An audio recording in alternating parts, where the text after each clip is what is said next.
नमस्कार दोस्तों, आज हम इस वीडियो में सुनेंगे संकष्टी चतुर्थी व्रत की कथा। तो चलिए शुरू करते हैं। एक समय की बात है जब भगवान विष्णु का विवाह माता लक्ष्मी जी के साथ निश्चित हो गया। विवाह की तैयारी होने लगी। सभी देवताओं को निमंत्रण भेजे गए, परंतु गणेश जी को निमंत्रण नहीं दिया। कारण जो भी रहा हो, अब भगवान विष्णु की बारात जाने का समय आ गया। सभी देवता अपनी पत्नियों के साथ विवाह समारोह में आए। उन सब ने देखा कि गणेश जी कहीं दिखाई नहीं दे रहे हैं। तब वे आपस में चर्चा करने लगे कि क्या गणेश जी को न्योता नहीं दिया गया है या स्वयं गणेश जी ही नहीं आए हैं। सभी को इस बात पर आश्चर्य होने लगा। तभी सब ने विचार किया कि विष्णु भगवान से ही इसका कारण पूछा जाए।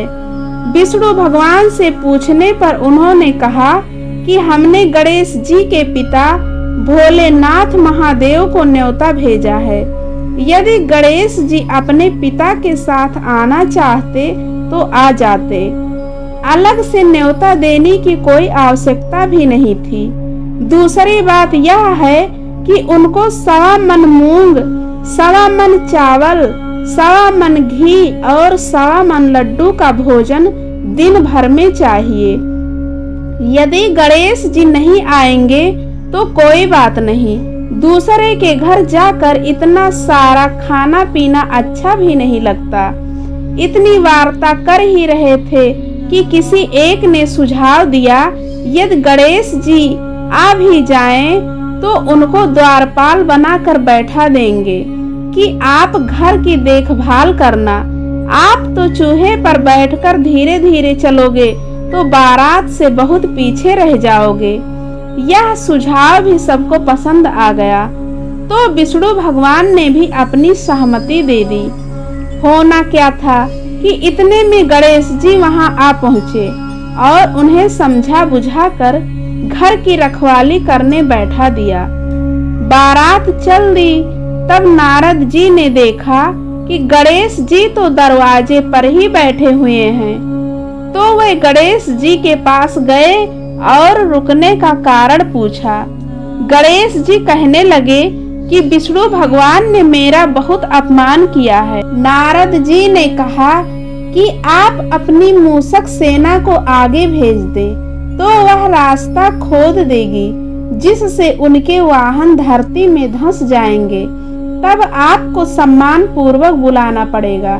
अब तो गणेश जी ने अपनी मूषक सेना जल्दी से आगे भेज दी और सेना ने जमीन पोली कर दी।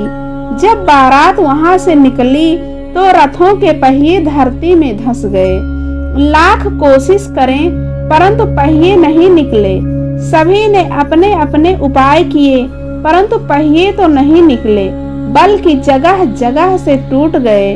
किसी को समझ में नहीं आ रहा था कि अब क्या किया जाए। तब नारद जी ने कहा, आप लोगों ने गणेश जी का अपमान करके अच्छा नहीं किया। यदि उन्हें मना कर लाया जाए तो आपका कार्य सिद्ध हो सकता है और यह संकट टल सकता है।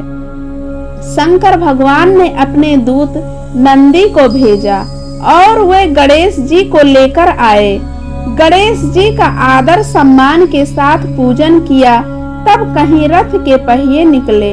अब रथ के पहिए निकल तो गए, परंतु वे टूट फूट गए, तो उन्हें सुधारे कौन।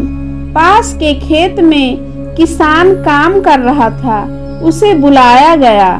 किसान अपना कार्य करने के पहले श्री गणेशाय नमः कहकर गणेश जी का वंदन मन ही मन करने लगा। देखते ही देखते किसान ने सभी पहियों को ठीक कर दिया। तब किसान कहने लगा कि हे देवताओं, आपने सर्वप्रथम गणेश जी को नहीं मनाया होगा और न ही उनकी पूजन की होगी, इसीलिए तो आपके साथ यह संकट आया है। हम तो मूर्ख अज्ञानी हैं, फिर भी पहले गणेश जी को पूजते हैं, उनका ध्यान करते हैं। आप लोग तो देवता गण हैं, फिर भी आप गणेश जी को कैसे भूल गए। अब आप लोग भगवान श्री गणेश जी की जय बोल कर जाएं तो आपके सब काम बन जाएंगे और कोई संकट भी नहीं आएगा। ऐसा कहते हुए बारात वहां से चल दी और विष्णु भगवान का लक्ष्मी जी के साथ विवाह संपन्न करा के सभी सकुशल घर लौट आए। दोस्तों, अगर आपको ये संकष्टी चतुर्थी व्रत कथा अच्छी लगी हो तो कृपया हमारे YouTube चैनल भक्ति सागर को लाइक एवं सब्सक्राइब जरूर करें।